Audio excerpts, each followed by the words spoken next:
Hi, everybody. I'm here with the miserable liberal. You can see her right there. Look who's next to her. It's Michael Wood, former sergeant in the Baltimore Police Department, and he's a veteran. He didn't serve time in the Iraq War. He's too old or young. I don't know which one.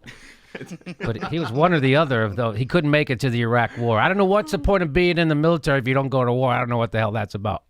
Anyway, hi, Michael. How are you? Hi, Jimmy. I'm very happy to be here. And the reason that I am here, as we were discussing a little bit earlier, since you don't know, and it's a surprise to you as well, is like, I think that you are a critical niche or at least element of that these policing discussions have even taken place. Oh, really? And that other people hear these things and these ideas are starting to proliferate around the country. And your audience, and especially now that we kind of are getting the more progressive wing over on this side, this audience, if you guys are the ones that have done this, the listeners of this show are the ones that are really still being progressive and pushing the issues for it. So we're here to say we have a soft launch that I want you guys to be a part of for the civilian-led policing thing, my policing model that I do, with the understanding that we've been teaching people about some of the nuances in it, and that you are paying for your police department out there right now. Your tax dollars are going toward, and they're serving the interests of somebody else, not you at all. They're serving the interests of that mayor. And so that's a great point Michael makes. Now, we've talked about this on the show before. And one of the most brilliant things that Michael talks about that people never think about, I never thought about it until he brought it up, was that the police force tells you how they're going to police your community. And what Michael's trying to push is that the police should ask the community how they want to be policed, right? Isn't that part of it? Exactly. I mean, I think that's absolutely critically fundamental because that's the system you think you're in. Right. So they tell you you're in this system where you have a sampling of politicians who represent your interests, and they're going to go in there and they're going to make that police department do what you want them to do. But the reality is that an outcome comes out of this system that you care about, and it's not the input that's being put in from those politicians. Correct. Because they have a 4-year goal, not a 20-year goal. Uh-huh. So that's how we end up in focusing on the symptoms and not the actual causation. So if you want to fight the causation of anything, you have to go to the actual symptoms. Like every listener of this city or this program knows, in the city as well, you should know that when you have money in politics and it's corrupting the politics through Citizens United and stuff like that, you can't get a lot of these other things done. They are symptoms of that problem. So you have to focus on the root causes. And now I had this plan, and weird radical scientists who are doing research and are trying to push the agenda like this. I mean, sometimes we're not the best person to sell it, and I'm not here to sell you your reform going forward. That's something you have to do in all of your towns. So a group got formulated together. They got a nonprofit. They have been out in cities for the last few months making connections on the ground while networking, and we have politicians, we have the Democratic Party starting to take over and implement these things into their running platforms. And Miami is probably the closest, with Austin a really close second behind. That these things are very, very close to becoming a reality. Really? That you actually can be in control of your police department. Okay, I'm going to challenge the veracity of all those statements because Sure, let's do it. Because Miami is a mess, right? And aren't they under a decree right now? Well, I mean, if we've heard me speak before, but I don't think they're under decree, but if they are, it's kind of irrelevant because that's still in the old system. Yeah. All those things that you're talking about with anything you have in policing, whether it's body cameras or excessive force or corruption, all of those things are rooted in the fact that what's going into the system is not aligned with what's coming out of the system that you are actually paying for.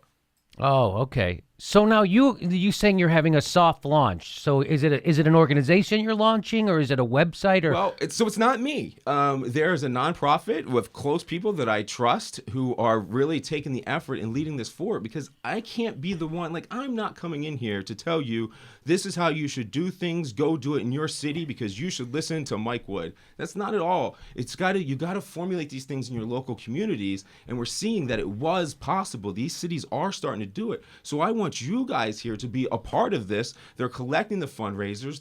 They're trying to get networking interest, and so they have a Facebook, CivilianLed PD. We have Twitter. So the organization's called CivilianLed PD. Right. So is there a .com on that too? It's just CivilianLed PD. So you have the .com for the website. You have Facebook the page. Facebook. Okay. You have There's all kind of places they can find social media. CivilianLed Civilian-led police. Civilian-led PD. Civilian-led PD. We'll have it in the show notes to this video because we're nice and professional, and you'll just be able to go down, and we'll have everything down there. We will have the see links. The further references and links for everything, right? So I had no idea that there were actual communities, or there was actually cities in this country that were close to adopting something that you're pushing, civilian-led PD. That really, Miami, Austin, they're really looking into this? This is going to be on the platforms this election cycle coming up for mayors and for senators to push these things to because we have multiple approaches. So that's why we need people to contact and get in. Whatever city you may have that needs to come in and fix it, it could be that you need to go through legislation. You may need to do a referendum. You may need a radical mayor. You may need a senator to push it. We don't know the tactic until you look into your individual town. Okay, so let's say I live in Pasadena and I want to affect change with my police department.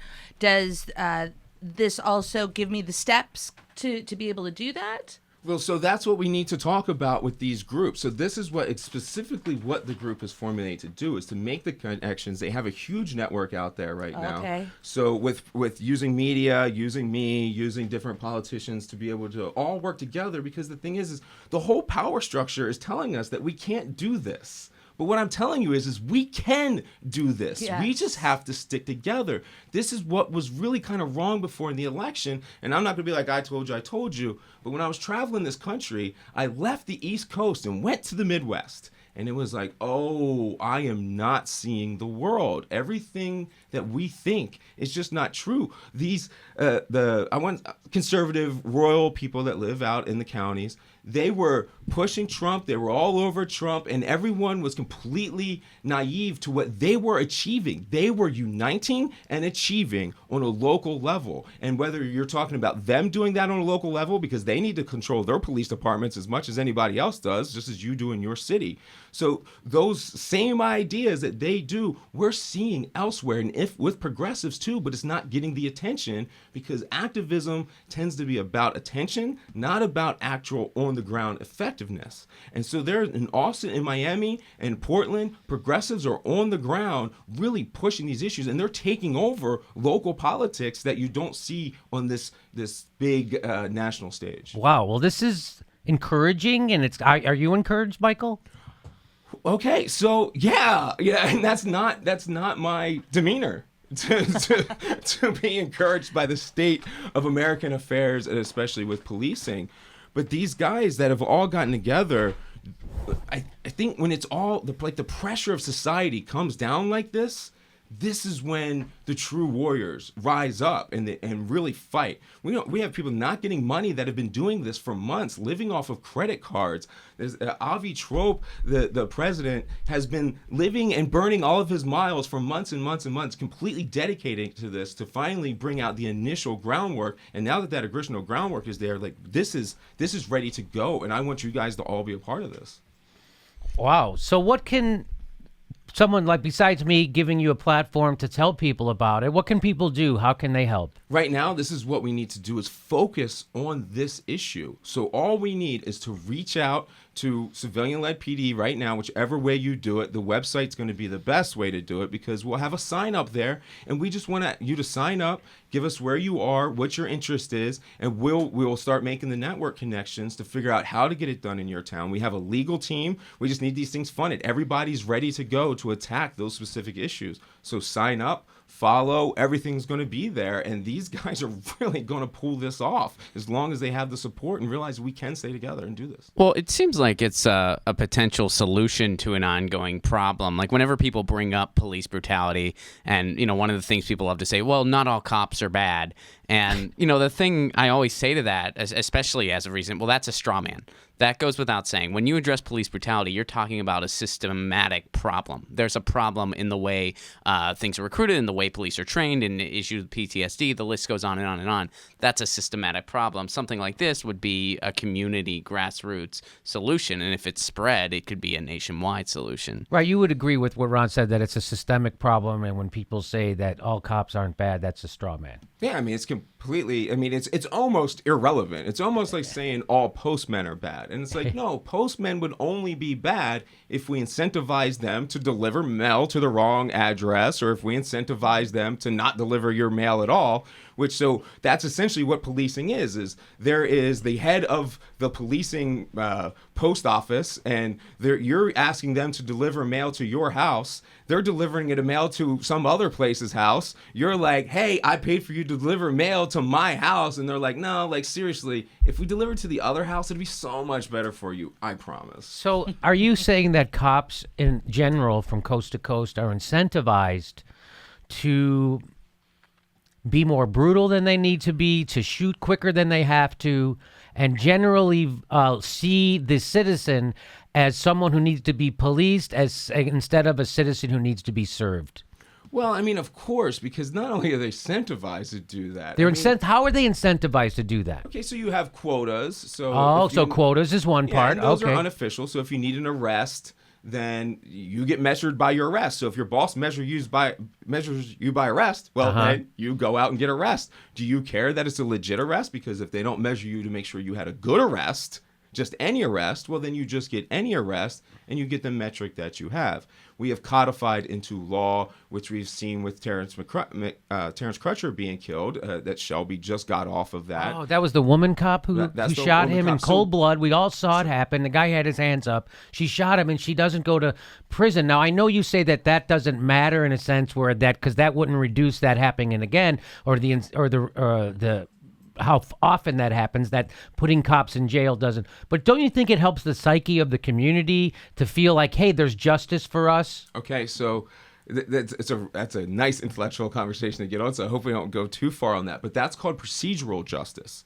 So humans, and I don't know whether this is our society or it's just us in general, we have this concept that as long as we're all being treated the same, that's justice. And it's that's just not? It's just simply not. That's equality. So if we're all being equally kicked in the teeth, well, that's not a good thing. But we as humans, we actually say that's just because it's procedurally just. So we get mixed into that in thinking that fairness is justice, and it's not. You can easily treat everybody like crap, and then you're also fair. Okay, I get it. God, the thing I hate about you, Michael, is that you've heard these arguments before, and so you have an answer ready. It's almost as if I actually know what I'm talking about, and it's just not a talking head on the media mouthpiece. So, I mean, I get what you're saying with that. So when she makes that killing, what I'm trying to say is you will never prevent another officer from making that shooting, because what we have done is we have codified into law that police officers will respond to anything, that everything is a threat, and that when they get there, whatever they do is completely justified as long as they feel like they were in fear. So that is just a terrible system to come up with, which is what Ron is saying. This is the system. Yeah. So so that's how they're trained. The system trains them to be fearful, overtly and covertly. So you have to remember that that's a culture. So a lot of these things are subliminal. Like even when it's a punishment mentality, police are a product of our society. Mm-hmm. If you're going to hear me complain often about people and their punishment mentality, whether you are talking about a rape victim or you are talking about somebody that got their car stolen out of, those two streams, they want the offender punished. And that does absolutely nothing to prevent the next victim. So if you're from occurring, so if you actually care about your police department or in your city, what you really want your police department to do is to prevent you from being in that situation, not punish. So the police think punish, our society thinks punish, and that makes us anti-police and anti-individual. But like in the civilian-led idea, we are not anti-police. We are pro-police. We want police to not be in that situation. We want them to not have a standard where they're placed in fear all the time. We don't want you going into buildings doing raids, just like you don't want that, because my job is to serve you, not some weird ideology I have about punishment. Mm-hmm. That's great. That's some weird ideology about punishment. So again, it's everybody, there'll be a link underneath, CivilianLed PD. This is about the community telling the police department how they want to be policed. For instance, one of the things I think you brought up when you were on the show before talking about this was like, hey, when your kid is out after curfew, do you want us to arrest him or do you want us to take him home? Right? That would be like something that the community would tell the police. Hey, if there's a kid and he's out past curfew, don't bring him to jail. bring him home.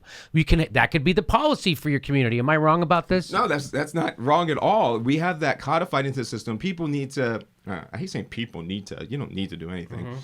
But if you want to know more, we have it out there, and you'll see the model. There's all kinds of mitigating factors for every concern that you're going to say, well, what about this? What about that? Trust me, I've spent years and years thinking about this. I want to hear your concerns, but odds are I've already said it and put it into the list somewhere where you can understand how that gets mitigated. But what you're talking about there, what legal people will do now, or activists will say is, well, we need to change this curfew law. And that curfew law is going to take 2-3 years to change, even if you get it changed. And the police are going, well, it's not our choice. We don't make the laws. We just enforce them. Well, under a civilian-led model, you go, hey, stop. And we go, okay. And that's about as far as it goes. It actually needs to be your police department. As we discussed before about the mercenary things, the politicians, whether they want to or not, they are incentivized to treat their police department like a personal army. Yes. Like Bloomberg said he was. Bloomberg, what did he say? What was his quote, Michael? He did say he had the 7th largest army in the world. That Mayor Bloomberg, when he was mayor, a billionaire in charge of New York City, said... He had the largest private army in the world. Private army. That's what he said. Son of a bitch. He's right. And he was right. Yeah, well, he's totally right. Because they need to achieve 4 to 8 year goals. And you can lower crime in those short windows by being an oppressor. Yeah. So they're incentivized to be an oppressor. But our system of oppression going into the correctional system is not rehabilitation. It's punitive. Again, because we love to punish.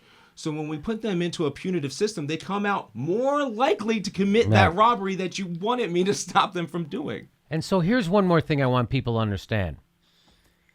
That we decided to make poverty a criminal offense in the United States. And so we over-police poor people in the United States. That's that's a systemic problem. That's on purpose. That's not accidental.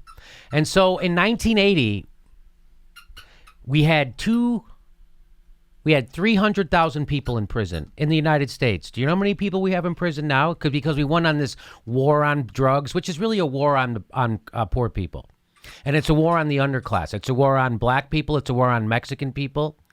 And so you know what we've done, what we did to America? We took people who weren't criminals and we criminalized them because they're poor and they can't afford good lawyers, and we over-police their neighborhood, and we arrest them at higher rates than rich people for the same crimes, and they get sentenced for much longer sentences than rich people for the same crimes. We've gone from 300,000 people in prison in the United States to over 2 million people right now in prison in the United States. That's a sevenfold since Jimmy Carter left office to right now. And who are those people? Those are poor black and brown people. Guess why they're in there? They're in there because politicians can get elected by putting poor black and brown people in prison and saying they're the problem. And we have the private prison system in America, so people make money off the more people go to jail. That's what Jeff Sessions is doing right now. When Jeff Sessions is instructing local municipalities and local police departments to overly enforce low-level drug crimes, that is a gift to the private prison industry. That's how effed up our whole system is. Correct, Michael? Absolutely. I'm so proud I'm sitting back here just listening to you talk kind of with a grin on my face of a little bit of pride. You know, this is what I'm talking about. When you see the system, it all starts to come together. And you've seen the system. You know policing in this country better than 99% of this country. I promise you. You know it better than most police chiefs do because you're seeing the system. And everybody out there, see the system. We know how it works, and we know how to fight it. We can fight this. We can do this all together if we stop believing their damn lies that we can't do this. All right. Well, Michael, I appreciate you coming on and talking about this. I'd like to tell this story about how the system corrupts people. There was a guy in my high school who was he had the highest college entrance exams in the school. And in the West Coast, they take the SAT test. In the Midwest, we take the ACT test. This kid had off the scale. I was friends with him. I didn't see him after high school. We went to different colleges, so I didn't see him afterwards. I did bump into him after college. Guess what he's doing? He's a cop. He was a cop in Chicago. By the way, Facebook is how I bumped into him. And fucking racist. Unbelievable. So that's what happens when you take the smartest kid with the highest college entrance exams and you put him in a system like the Chicago PD and he hangs around those people in that system. In about 10 to 15 years, he becomes a full-blown hardcore racist. And now he's in the FBI. So this is who's policing you in America, just so you know. And why did that guy become a cop if he had the highest test scores? Because he got bullied as a kid. Now, I don't know why Michael became a cop, but it's not a good reason. I'm not going to object. Okay, there you go. So anyway, Michael, thanks for coming on and doing this. This is super important. I don't even cover police brutality stories. I didn't cover the Terrence McCutcheon thing. Well, I mean, the decision, I covered it when it happened, but I don't cover it anymore. Why? It bothers me too much. Because nothing's changing. But Michael's bringing us good news because turns out stuff is starting to change and there's a good organization and he's part of it and he's helping out. What's the name of the organization? CivilianLed PD. Everybody check out CivilianLed PD. That's how we can actually, but first of all, once you show changes at the grassroots level like that, it starts to expand. Like in California, if we pass single payer in California, it will spread like wildfire across the country. And that's the end of our bullshit healthcare system. So if we could just get a couple of big cities to do what he's saying to do, which it looks like we're close to getting, I think that we could have a real change in culture in this country. And maybe we could get some of those people out of prison, and instead of, and then maybe Hillary Clinton could get those votes because, you know, when you're a felon, you can't vote. And she had a big hand in putting all those people in prison because of the crime bill. And then she lost Michigan and was going, oh my God, you can't believe it, right? Because my orders didn't come on.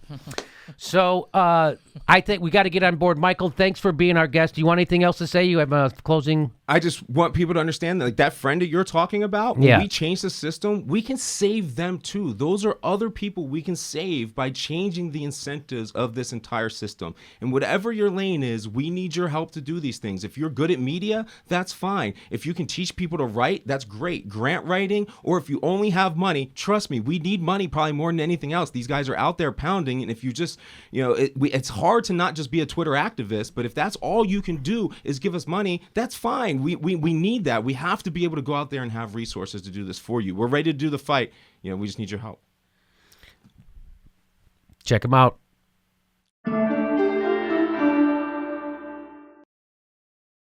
The next live Jimmy Dore show is June 19th in Burbank, California, and July 15th in San Francisco at the Great Star Theater. For all links for all tickets to those shows and our full schedule right there, there's a link to jimmydorecomedy.com. We'll see you at those live shows.